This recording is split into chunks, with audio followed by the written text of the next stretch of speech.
Real estate में investment को समझने के लिए आरओआई को समझना बहुत ज़रूरी है। ये तो हम सब जानते हैं कि आरओआई क्या है। ROI is return on investment. मगर आरओआई किस तरह से कैलकुलेट किया जाता है और कितने किस्मों का होता है। रियल एस्टेट में जो जनरली लोग फॉलो करते हैं वो दो फिनोमेनाज हैं।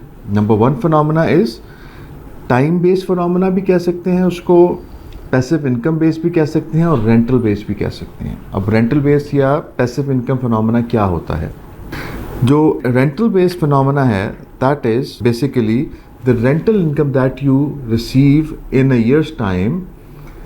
उसको आप जब कैलकुलेट करते हैं आपको ये चेक करना होता है कि कितने साल के अंदर जो आपकी इनिशियल इन्वेस्टमेंट है वो वापस आ जाए।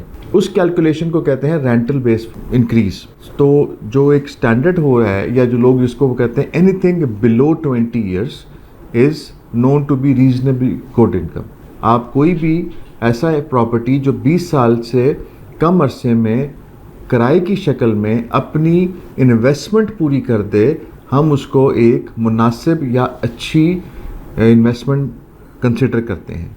जैसे कि फॉर एग्ज़ाम्पल आपने एक प्रॉपर्टी ख़रीदी जिसकी मालियत थी $1,00,000 और उसके अगेंस्ट हम 5% इंक्रीज़ के हिसाब से अगर आप गिनते हैं, 5% रेंटल इनकम के हिसाब से गिनते हैं, तो आपको जो annual income I that is $5,000। तो $5,000 अगर आपको आ रहा है एक साल का $1,00,000 की प्रॉपर्टी के ऊपर, तो वो 20 साल के अंदर अपना पूरा का पूरा जो आपने इन्वेस्टमेंट की थी $1,00,000 की, उसने आपको वापस लौटा दी। ये आपकी पैसिव इनकम बेस्ड कैलकुलेशन होती है। सेकंड जो कैलकुलेशन होती है जिसको लोग हम सब जिसकी तरफ मोर फोकस्ड होते हैं that is return based. That is a percentage कि रिटर्न बेस्ड परसेंटेज क्या है आपकी। तो return based percentage is purely investment based, यानी कि आपने जो इन्वेस्टमेंट साइकिल कंप्लीट किया तो आपको प्रॉपर्टी में गेन क्या आया। यानी कि जिस दिन आपने प्रॉपर्टी बाई की और जिस दिन आपने सेल की उसके दरमियान का जो गैप है उसको आप रिटर्न बेस्ड फिनोमेना कहते हैं। उसको हम उस तरह से कैलकुलेट करते हैं। दैट इज़ इक्वल टू जिस अमाउंट पे आपने सेल की। फॉर एग्ज़ाम्पल आपने एक प्रॉपर्टी है वो $2,00,000 की आपने बेची, आपकी परचेज प्राइस वाज $1,00,000, तो आपने उसके ऊपर $1,00,000 की इंक्रीज़ लिया।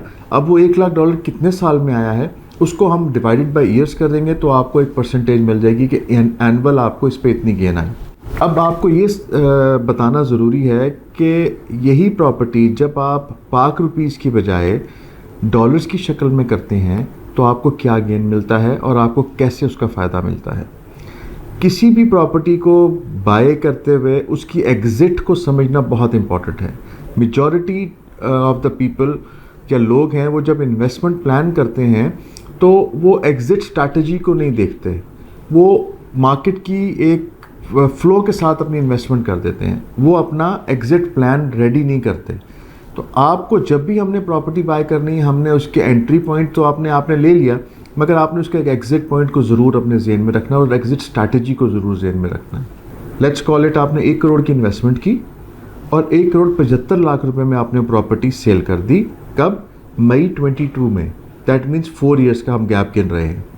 टू अंडरस्टैंड, 4 साल के अंदर आपकी एक प्रॉपर्टी $1,00,000 की लेके 1,75 की आपने सेल की। इस 4 साल के दौरान अगर आपको 6% के हिसाब से भी रेंटल इनकम आई तो दैट इज़ इक्वल टू $25,000।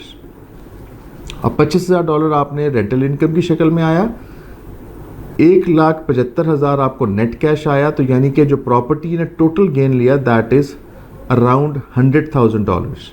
यानी कि 4 साल के बाद जो आपकी प्रॉपर्टी की गेन है वो 200% हो गई। अब जिस दिन आपने बेची मई 2022 के अंदर, उस दिन डॉलर का रेट है 200 रुपीज़। जो डॉलर गेन आपके पास आ रहा है 2018 का दैट वाज 115 और 2022 का दैट इज़ 200। जो डॉलर का गैप जब आप कैलकुलेट करते हैं तो आपके पास जो टोटल अमाउंट आई वो थी $2,00,000। आप जब वो $2,00,000 को कन्वर्ट करते हैं 200 के ऊपर, दैट मीन्स कि आपने 4 करोड़ रुपया कैश आपको मिला। 1 करोड़ रुपए की प्रॉपर्टी बाय करते हैं, उसको डॉलर्स में कन्वर्ट करते हैं, उसके बाद आप $2,00,000 की वही प्रॉपर्टी सेल करते हैं 4 साल के बाद, तो $2,00,000 के हिसाब से आज आपको मिला 4 करोड़ रुपया, यानी कि 1 करोड़ रुपया लगा के विद इन 4 ईयर्स आपने 3 करोड़ रुपया कमाया। That is 300 times. आपने अपनी प्रॉपर्टी पे घर बैठ के 3 करोड़ रुपया अर्न किया विद इन 4 ईयर्स। अब दिस इज़ अनमैचेबल फिगर्स।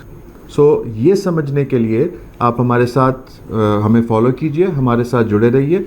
हम आपको इसकी कंप्लीट एक डिटेल में आपके साथ एक एपिसोड देंगे जिसमें आप समझेंगे कि ROI को कैसे प्लान किया जाता है। Thank you very much for being with us. अस्सलाम वालेकुम रहमतुल्लाह।